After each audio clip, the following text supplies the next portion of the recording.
అమర గాయకుడు ఘంటసాల గారి స్మృతిలో ఓ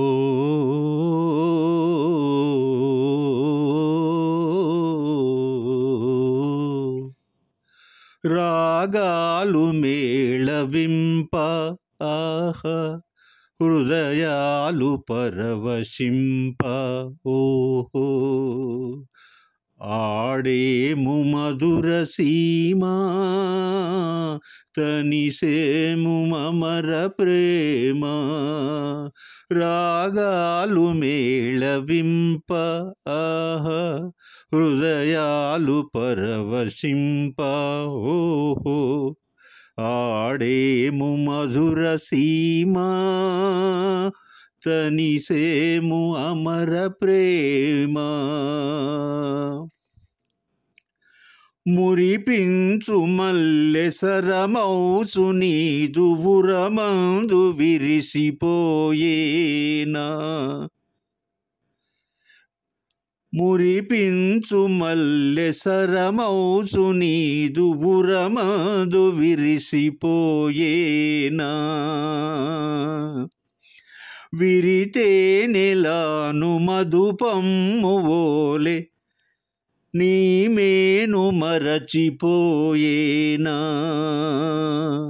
విరితే నెలాను మధుపమ్ము ఓలే నీ మేను మరచిపోయేనా రాగాలు మేళవింప హృదయాలు పరవశింప ఆడేను మధుర సీమా తనిసేము అమర ప్రేమ ఆనందములక నాడెందమందు నిన్ను దాసుకొందునో బాల ఆనందములక నాడెందమందు నిన్ను దాసుకొందునో బాల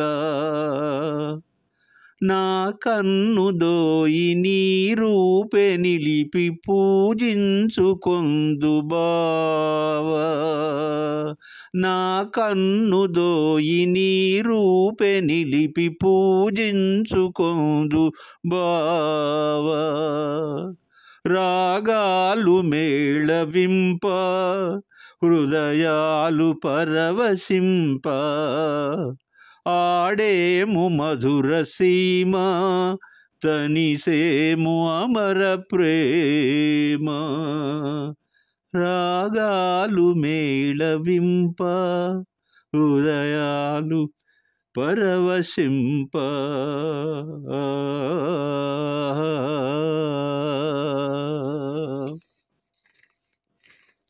అమర గాయకుడు ఘంటసాల గారు సుశీల, లీల, జానకి, యశ్వరలక్ష్మి జిక్కీలతో కలిసి పాడిన యుగల గీతాలు యుగ యుగాలకు స్థిరాస్తులుగా నిలిచిపోతాయి, పరిమళిస్తాయి. సుశీలమ్మతో పాడిన పాటలు లెక్కలేనండి. అత్యంత ప్రజాదరణ పొందిన మధురమైన గీతాలు అక్కినేని మరియు నందమూరి వంటి నట విరాట్టులకు ఒక అస్తిత్వాన్ని, వారి నటనకు అమరత్వాన్ని ప్రసాదించింది. ఇక సుశీలమ్మ స్వరం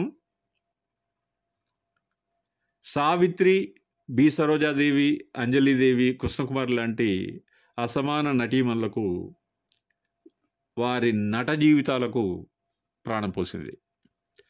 పరిశీలిస్తే పౌరాణిక సినిమాల్లో ప్రేమ గీతాలు అద్భుతమైన సంగీతం, సాహిత్యములతో పాటు మధుర గంధర్వగానం వలన అవి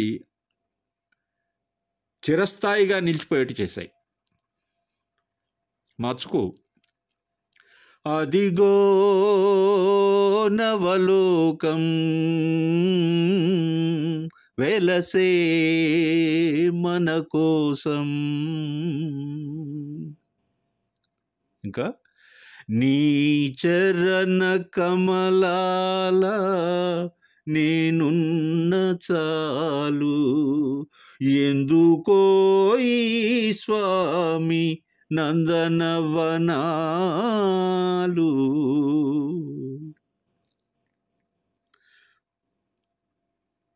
ఇంకోటి, ప్రియురాల సిగ్గేలనే, ప్రియురాల సిగ్గేలనే, నీ మనసేలు మగవాని జేరి, ప్రియురాల సిగ్గేలనే. ఇలాంటి సినీ గీతాలు శ్రోతల హృదయాలకు అత్యంత చేరువై మనసును రంజింపజేస్తాయి. ఇంతకుముందు మనం పాడుకున్న పాట పాండవ వనవాసం చిత్రంలో సీనియర్ సముద్రాల గారి సాహిత్యం. ఈయనది ఒక విలక్షణ శైలి. అవి శ్రోతలు ప్రేక్షకుల హృదయాలకు హత్తుకుపోతుంది. ఘంటసాల, సుశీలమ్మ ఈ పాటను అత్యంత మధురంగా, వీణుల విందుగా, అలవోకగా గానం చేశారు. ఈ పాటకు ఘంటసాల గారు స్వరాలను అందించడమే కాకుండా తన గళాన్ని కూడా అందించి ప్రాణప్రతిష్ఠ చేశారు. ఇంకొక విషయం, ఇటీవల కాలంలో వచ్చిన పాటలు, వాటిని గలమెత్తి పాడిన కొత్త గలాలు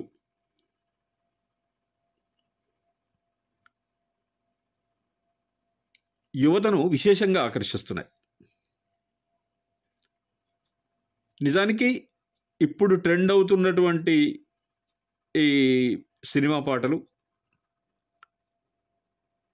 వాటికి శైలి ప్రత్యేకం, అసమానం, అనన్య సామాన్యం. కానీ ఇక్కడ ఒక్క విషయం మనం చెప్పుకోవాలి. 1960, 70 దశకాలలో ఘంటసాల కేంద్రంగా వచ్చిన పాటలకు మాత్రం ఒక ప్రత్యేకమైనటువంటి డిగ్నిటీ, స్టేచర్, స్టైల్, మెలోడీ మరియు వాల్యూస్ ఉన్నాయి. వాటిని మనం పరవశం చెందడానికి, తన్మయత్వం పొందడానికి, తాదాత్మ్య స్థితిని చేరుకోవడానికి మనసులో భద్రపరుచుకోవాల్సిన అవసరం ఉందని నా అభిప్రాయం.